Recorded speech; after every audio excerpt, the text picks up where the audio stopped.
आज बड़ा इंटरेस्टिंग दिन था पाकिस्तान की सियासत में, ख़ास तौर पे क्योंकि इलेक्शन कमीशन ऑफ पाकिस्तान ने फैसला सुनाया पाकिस्तान तहरीक इंसाफ के ख़िलाफ़ और ये बड़े अरसे से लटक रहा था।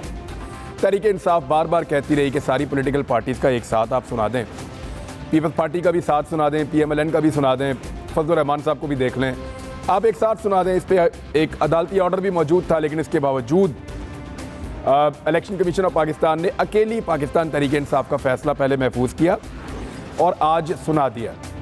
अब उम्मीदें तो ये थी कि शायद पाकिस्तान तहरीक इंसाफ बतौर पार्टी बैन हो जाएगी, इसके सारे दफ्तर बंद हो जाएंगे, इमरान खान साहब पे ताहयात पाबंदी लग जाएगी, पूरी की पूरी इमरान खान साहब की जो पॉलिटिकल पार्टी है उसके तमाम लोग नाअहल हो जाएंगे और फिर हमेशा के लिए एक सियासी जमात का खात्मा हो जाएगा।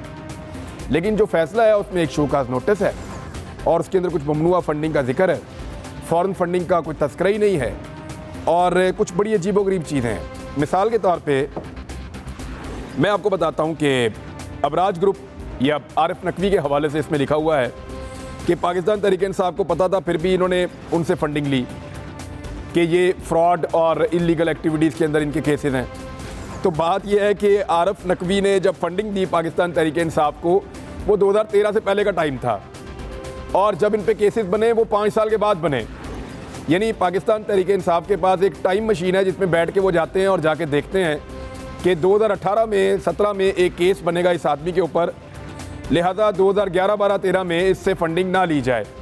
ये बहुत एक अजीब चीज़ लगी मुझे इलेक्शन कमीशन ऑफ पाकिस्तान की एक्सपेक्टेशन। फिर एक और चीज़ इसके अंदर बड़ी इंटरेस्टिंग है, ये मैंने बल्कि अब खोल के सामने रखा हुआ है। मिस्टर नासिर अजीज़ साहब हैं एक, और एक उनकी अहलिया हैं रुमिता शेट्टी। ये नासिर अजीज़ पाकिस्तानी है और अमेरिकन नेशनल भी हैं। रुमिता शेट्टी जो है ये इंडियन है और अमेरिकन नेशनल भी है। दोनों मियाँ बीवी हैं, दोनों ने एक जॉइंट अकाउंट खोला हुआ है। जॉइंट अकाउंट इनका मौजूद है एक और मुल्क में और स्विट्ज़रलैंड, सिंगापुर में इनका एक जॉइंट अकाउंट है। उससे इन दोनों ने या इस जॉइंट अकाउंट से इन्होंने 27,500 रुपये भेजे हैं और नासिर अजीज़ की ख्वाहिश के ऊपर ये पैसे भेजे गए हैं क्योंकि वो पाकिस्तानी भी है और उसने पाकिस्तान तहरीक इंसाफ को $27,500 का फ़ंड किया है। इन्होंने किया ये कि क्योंकि ये जॉइंट अकाउंट है तो आधे आधे पैसे कर दो, आधे उसकी बीवी के खाते में डाल दो और आधे शौहर के खाते में डाल दो। बीवी क्योंकि इंडियन है लिहाजा बीवी के खाते में डाल के इसको इंडियन फंडिंग करार दे दो। तो इस तरह इसको ममनुआ फंडिंग किया गया। यानी इस तरह के बहुत सारे लतीफ़े इसके अंदर मौजूद हैं। एक लतीफ़ा हुआ मियाँ हसन अख्तर के साथ, पाकिस्तानी है और पाकिस्तान तहरीक इंसाफ के सूबाई असम्बली के उम्मीदवार भी थे।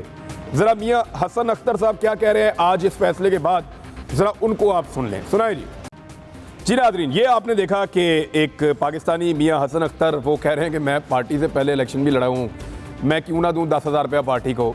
तो ये उनको शक है कि इसी तरह के हैं और भी बहुत सारी ऐसी चीज़ें निकल रही हैं, आहिस्ता आहिस्ता निकलती चली जाएंगी, लोग सामने आएंगे। जैसे कि कुछ चीज़ें मैंने आपको बताई हैं, 3-4 चीज़ें आपको बता चुका हूँ। एक और चीज़ है, फ़ॉरेन फंडिंग क्या होती है। एक तो है ना ममनुआ फंडिंग और एक है फ़ॉरेन फंडिंग।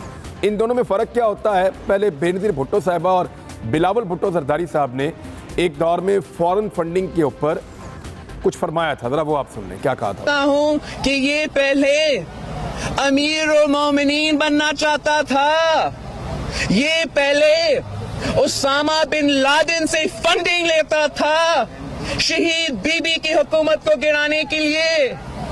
तो फिर क्या उसका नियत साफ हो सकता है?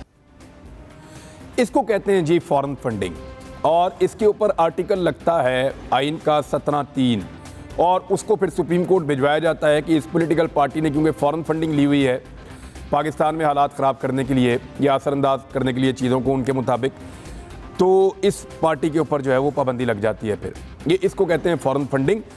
जैसा कि इल्ज़ाम लगा मौलाना फजलुर रहमान साहब पे और ये कहा गया कि मौलाना फजलुर रहमान साहब ने लीबिया से फंडिंग ली है।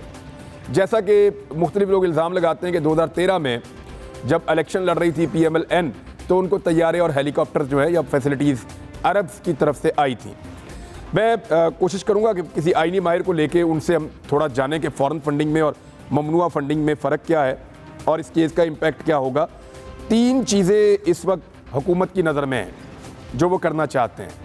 उन्होंने 3 ऑप्शंस के ऊपर गौर किया है। नंबर 1 ऑप्शन उनका ये है कि ये जो मामला है फ़ॉरेन फंडिंग वाला, आर्टिकल 17(3) के मुताबिक सुप्रीम कोर्ट ऑफ पाकिस्तान को ये मामला भेज दिया जाए और पीटीआई को बतौर पार्टी फारिग किया जाए।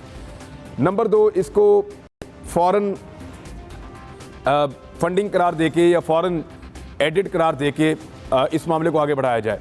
नंबर 3, इमरान खान साहब का जो एक ये कहा जा रहा है मुबैना तौर पे कि एक एफिडेविट है जो गलत करार दे दिया गया है, लिहाजा उनको अब वो सादिक और अमीन नहीं रहे, तो इस मामले को सुप्रीम कोर्ट ऑफ पाकिस्तान में ले जाया जाए। ये 3 ऑप्शन हैं।